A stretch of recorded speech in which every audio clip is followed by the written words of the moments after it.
ធ្លាប់ចង់ឈុំព្រោះហត់នឹងស៊ូនឹកដល់ជីវិតគូចង់កូនឈឺម្ដងបេធ្លាក់ខ្លួនឈួន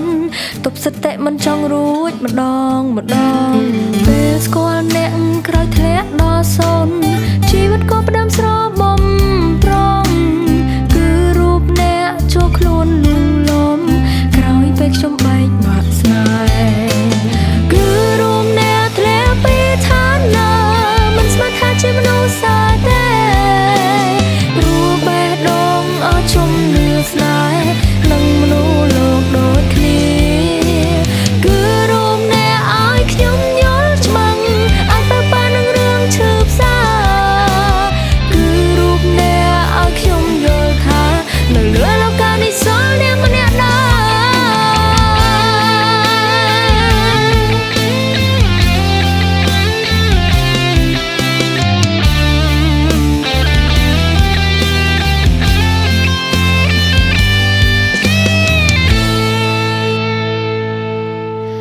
ធ្លាប់ចង់ឈុំព្រោះហត់នឹងស៊ូ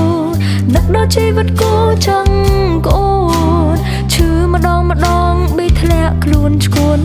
ទប់សតិមិនចង់រួចម្ដងពេលស្គាល់អ្នកក្រោយធ្លាក់ដល់សូន្យជីវិតក៏ផ្ដើមស្របំប្រងគឺរូបអ្នកចូលខ្លួនលូលំក្រោយពេលខ្ញុំបែកបាក់ស្នេហ៍គឺរូបអ្នកធ្លាក់ពីឋានៈមិនស្មានថាជាមនុស្សសាទេព្រោះបេះដូងអស់ជំនឿស្នេហ៍នឹងមនុស្សលោកដូចគ្នា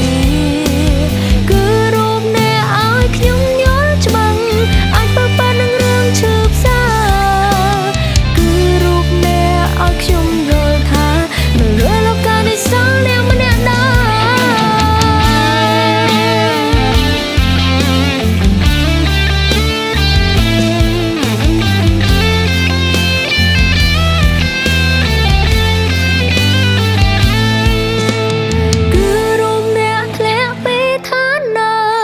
ស្មានថាជាមនុស្សសាទេព្រោះបេះដូងអស់ជំនឿស្នេហ៍អស់ចិនស្នេហ៍លើមនុស្សលោកដូចគ្នា